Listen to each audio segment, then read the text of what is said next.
नमस्कार दोस्तों, स्वागत है आपका हमारे चैनल कहानियों की दुनिया में। तो आज की कहानी है संस्कार। तो चलिए शुरू करते हैं। एक घर में 3 भाई और 1 बहन थी। बड़ा और छोटा भाई पढ़ने में बहुत तेज थे। उनके माँ बाप उन चारों से बेहद प्यार करते थे, मगर मझले बेटे से थोड़ा परेशान से थे। बड़ा बेटा पढ़ लिख कर डॉक्टर बन गया, छोटा भी पढ़ लिख कर इंजीनियर बन गया, मगर मझला बिल्कुल आवारा और गंवार बनकर ही रह गया। सबकी शादी हो गई। बहन और मझले को छोड़ दोनों भाइयों ने लव मैरिज की थी। बहन की शादी भी अच्छे घराने में हुई थी। आखिर भाई सब डॉक्टर इंजीनियर जो थे।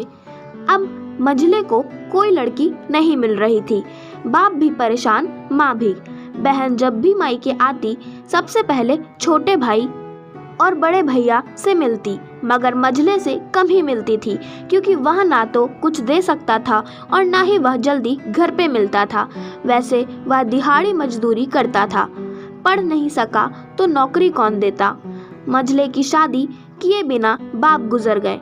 माँ ने सोचा कहीं अब बंटवारे की बात ना निकले, इसलिए अपने ही गांव से एक सीधी सादी लड़की से मझले की शादी करवा दी। शादी होते ही ना जाने क्या हुआ कि मझला बड़े लगन से काम करने लगा। दोस्तों ने कहा, ए चंदू आज अड्डे पे आना। चंदू ने कहा, आज नहीं फिर कभी। दोस्त कहते हैं, अरे तू शादी के बाद तो जैसे बीवी का गुलाम ही हो गया।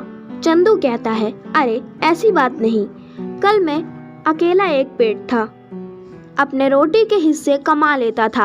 अब 2 पेट हैं, आजकल और होगा। घर वाले नालायक कहते थे, कहते हैं मेरे लिए चलता है, मगर मेरी पत्नी मुझे कभी नालायक कहे तो मेरी मर्दानगी पर एक भद्दी गाली है, क्योंकि एक पत्नी के लिए उसका पति उसका घमंड, इज्जत और उम्मीद होता है।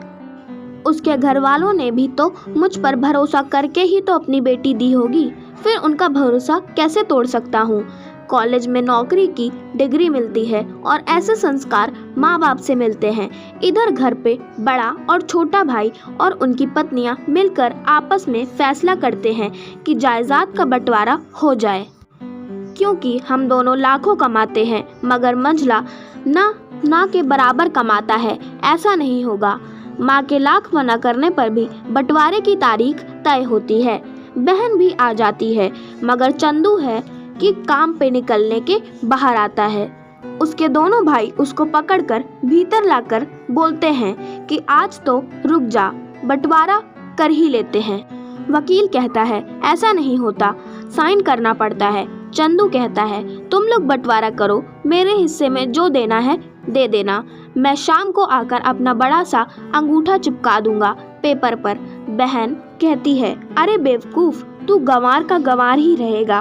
तेरी किस्मत अच्छी है कि तू इतनी अच्छी भाई और भैया मिले। माँ कहती है, अरे चंदू आज रुक जा, बंटवारे में कुल 10 बीघा जमीन में दोनों भाई 5-5 रख लेते हैं और चंदू को पुश्तैनी घर छोड़ देते हैं। तभी चंदू जोर से चिल्लाता है, अरे फिर हमारी छुटकी का हिस्सा कौन सा है। दोनों भाई हंसकर बोलते हैं, अरे मूर्ख, बंटवारा भाइयों में होता है और बहनों के हिस्से में सिर्फ उसका मायका ही है। चंदू कहता है, ओह शायद पढ़ा लिखा ना होना भी मूर्खता ही है। ठीक है, आप दोनों ऐसा करो, मेरे हिस्से की वसीयत मेरी बहन छुटकी के नाम कर दो। दोनों भाई चकित होकर बोलते हैं, और तू? चंदू माँ की ओर देख के मुस्कुराते हुए बोलता है, मेरे हिस्से में माँ है ना। फिर अपनी बीवी की ओर देखकर बोलता है, मुस्कुरा के क्यों चंदूनी जी, क्या मैंने गलत कहा? चंदूनी अपनी सास से लिपट कर कहती है, इससे बड़ी वसीयत क्या होगी मेरे लिए कि मुझे माँ जैसी सासू मिली और बाप जैसा ख्याल रखने वाला पति। बस यही शब्द थे जो बंटवारे को सन्नाटा में बदल दिया।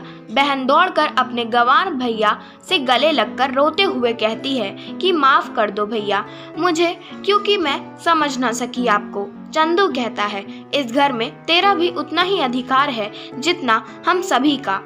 बहुओं को जलाने की हिम्मत किसी में नहीं, मगर फिर भी जलाई जाती हैं। क्योंकि शादी के बाद हर भाई हर बाप उसे पराया समझने लगते हैं। मगर मेरे लिए तुम सब बहुत अजीज हो, चाहे पास रहो या दूर। मैंने माँ का चुनाव इसलिए किया ताकि तुम सब हमेशा मुझे याद आओ, क्योंकि ये वही कोख है जहाँ हमने साथ साथ 9 महीने गुजारे। माँ के साथ तुम्हारी यादों को भी मैं रख रहा हूँ। दोनों भाई दौड़कर मंझले से गले मिलकर रोते रोते कहते हैं, आज तो तू सचमुच का बाबा लग रहा है। सबकी आंखों में पानी ही पानी। सब एक साथ फिर से रहने लगते हैं। धन्यवाद। Like, share and subscribe to our channel. Don't forget to press the bell icon.